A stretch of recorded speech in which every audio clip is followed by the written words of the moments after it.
皆さんこんにちは。今日もお疲れ様です。雨の多い梅雨の季節となりましたが、皆様いかがお過ごしでしょうか。窓を開けると湿った風がゆっくりと部屋を通り抜けてきますね。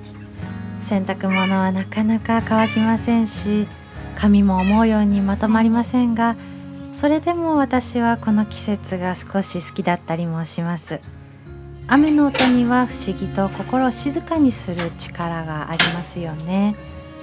私は小さな頃から鳥の様子で天気がわかると教えられて育ちました。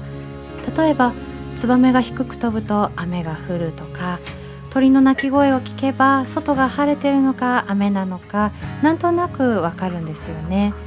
子供の頃は当たり前だと思ってたんですけど、上京してからそんな話をするとよく驚かれましたね。確かに東京では、空より先に天気予報を見ることの方が多い気がします。でも今でも時々鳥の声に耳を澄ませますね。皆さんはいかがでしょうか。そういえば今年まだ桑の実を食べていないなと思いまして、梅雨を迎える少し前、ふらりと外へ出てみたんです。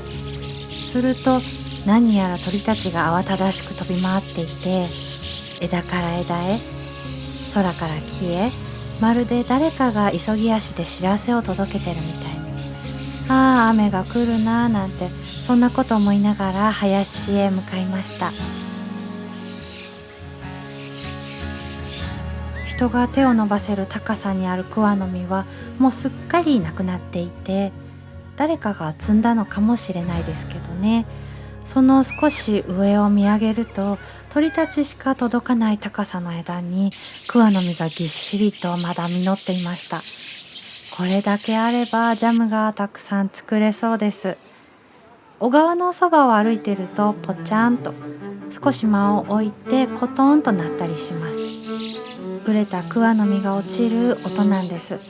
水面に落ちるものもあれば、土の上に静かに転がるものもあって、梅雨入りの雨の森は見えないところでたくさんの実りがあります。春が過ぎて草も木も生き物たちも少しずつ大きくなりました。ついこの間まで柔らかかった若葉は深い緑になって、鳥たちは忙しそうに飛び回って、猫たちは窓辺で長く伸びています。気づかないうちに季節は次の景色へ進んでいます。私たちはその途中を編み物したりね、お茶を飲んだりしながらのんびり追いかけています。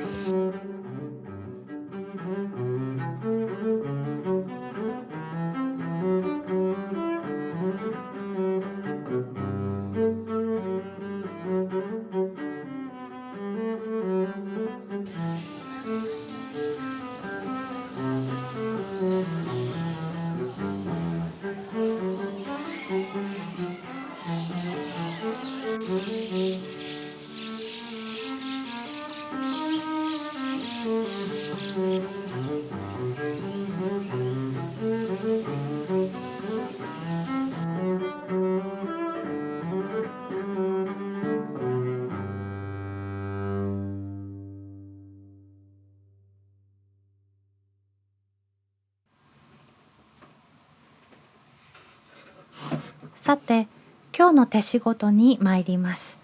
まずは糸の準備から。今回は3玉ほどでヤーンケーキを作っていこうと思います。ちょっとそこどいてくれますか。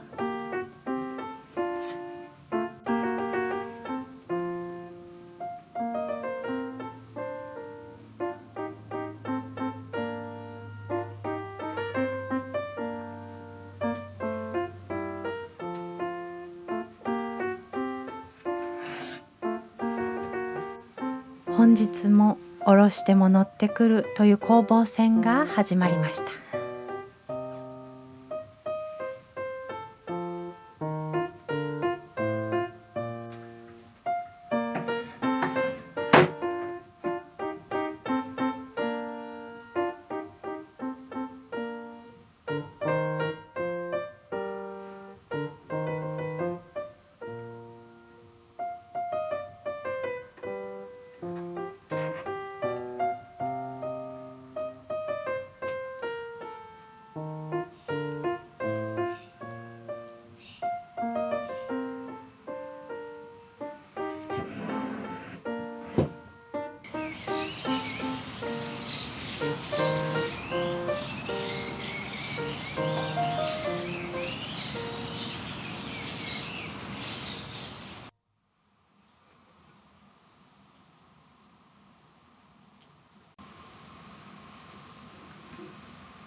今回編んでいくのはこちら、一年中楽しめる大人の帽子の中からこの帽子を選びました。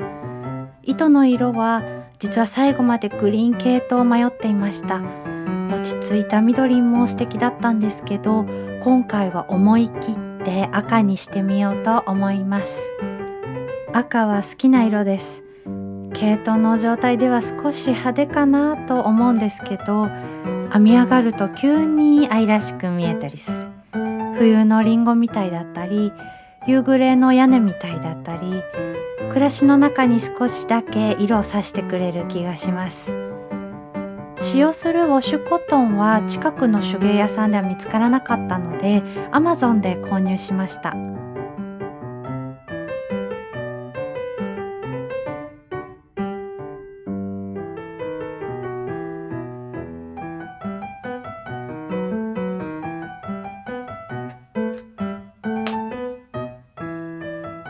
監視役がどっかり座っておりますが、毛糸を広げれば現れ、本を開けば乗り、作業を始めようとすると絶妙な位置に陣取る。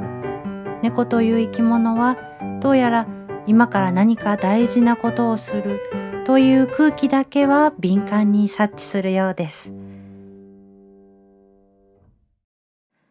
監視役は隣で目を光らせておりますが、ここで今日の一曲をお届けしようと思います。実は今少し大きな子どもたち向けのチャンネルを作ろうと動いています。アニメーションと音楽を使って学びを楽しく届けるチャンネルです。子ども向けといっても小学生から大人まで一緒に楽しめるようなものを目指しています。今回お届けする曲はそのチャンネルのために書いた一曲です。今回のテーマは雨。雨ってどちらかというとネガティブな印象を持たれがちですよね。出かける準備に手間がかかったりとか、洗濯物が乾かなかったりとか、人によっては片頭痛が出たりしますよね。特に東京って思ってる以上に空が狭いんですよね。ビルとビルの間に切り取られた空を見上げながら、ふと故郷の景色を思い出すことがあります。皆さんは広い大地、広い土地に降る雨を見たことはありますか？あるいは雨の日の森で空を見上げたことってありますか？葉っぱから葉っぱへ雨粒が渡っていく音とか、濡れた土の匂いとか、遠くの山が薄い墨で描かれたみたいに滲んでいくんですけど、もうそれは綺麗ですよ。雨は空から落ちてくるだけじゃなくって森全体を静かに呼吸させてるように見えます。もちろんね、森と共に暮らしてるわけではなかったですけど、これまでの人生の中で何度かそんな雨に出会いました。そしてその度に雨にもいろんな表情があるんだなと思います。もちろんね、人間にとって雨が多すぎると少し困ることもありますけど、雨を待ちわびてる生き物もたくさんいますよね。草木もそうですし、小さな虫たちもそうですし、水辺の生き物たちもそう。雨は誰かにとっての憂鬱であり、誰かにとっての恵みでもありますよね。そんなことを思いながら、少しでも雨の日が楽しみになるように、少しでも雨を好きになってもらえるように、そんな願いを込めて書いています。音の中には少しだけ日本らしい風景とか空気も混ぜています。それでは音楽スケッチ聴いてください。雨降るポツポツパラパラザ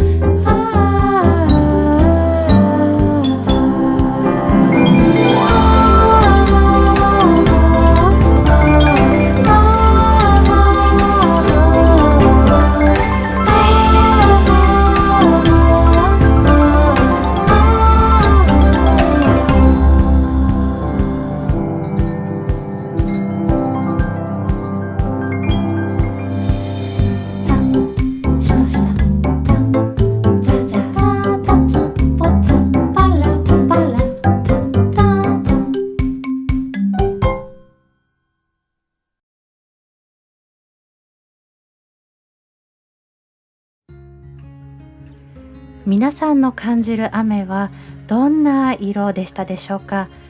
同じ雨でもその日の気持ちや景色によって見える色が少しずつ変わる気がします。先日三鷹のジブリ美術館へ行ってきたんですけど、その日もちょうど雨だったんです。傘を差しながら歩く美術館までの道はいつもより静かで、濡れた木の緑はね深くなってましたね。レンガの色もどこかしっとりして見えます。雨の日の美術館って不思議で、もともと物語の世界みたいな場所なのに、雨が降ると現実との境目がさらに曖昧になる気がします。さて、そんな美術館での購入品をご紹介しようと思います。まずはこちら、言わずもがな真っ黒クロスケです。これ実は25年くらい前にも一度購入した記憶があるんです。当時の私は子供で小学生でした。今度は娘が手に取っている。時間って不思議です。気づけば自分が親になっていて、かつて好きだったものを今度は子供と一緒に共有している。真っ黒クロスケを眺めながら少しだけ感慨深い気持ちになりました。続いてはこちら、ジブリ美術館のキャラクタージブリブリのキーホルダーです。これ買うの3個目なんですが、なぜそんなに買ってるのか自分でもよくわからないです。でもこのキャラクターちゃんと存在に物語があるんですよね。気になる方はね、ぜひジブリ美術館で探してみてください。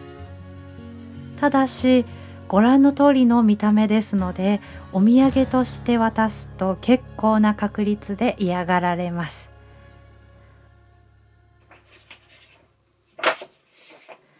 続いてはこちらのクッキー缶です。私はこういう缶物に弱いですね。食べ終わった後も使えるというだけで少し得をした気持ちになります。しかも紙箱でなくてちゃんとした缶なのが嬉しいところです。蓋には美術館のエンブレムが書かれています。井の頭公園の井の頭と三鷹の鷹。よく見るとイノシシの頭と3羽の鷹になってるんですよね。こういう遊び心本当に好きです。宮崎さんらしいなと思います。そしてもちろんしっかりいただきに来ました。うわー、いっぱい入ってるよ。食べる？大きいの？一番大きいの持ってくの？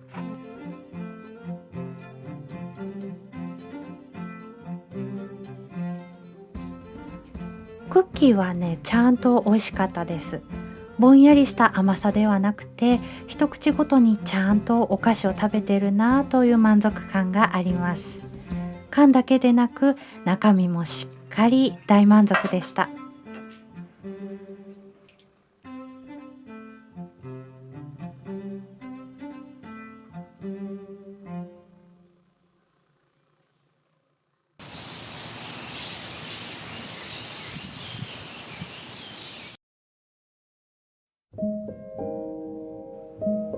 本日はここまでになります。だんだんと暑くなってきましたね。エアコンの効いた部屋で冷たい飲み物を用意して静かに編み物をするのが心地いい季節になってきました。窓の外ではセミの準備が始まってますかね。部屋の中では糸がスルスルと指を滑っていく。そんな夏の入り口を今年ものんびり楽しんでいこうと思います。それではまた。音楽作家のマリエでした。また次の動画でお会いしましょう。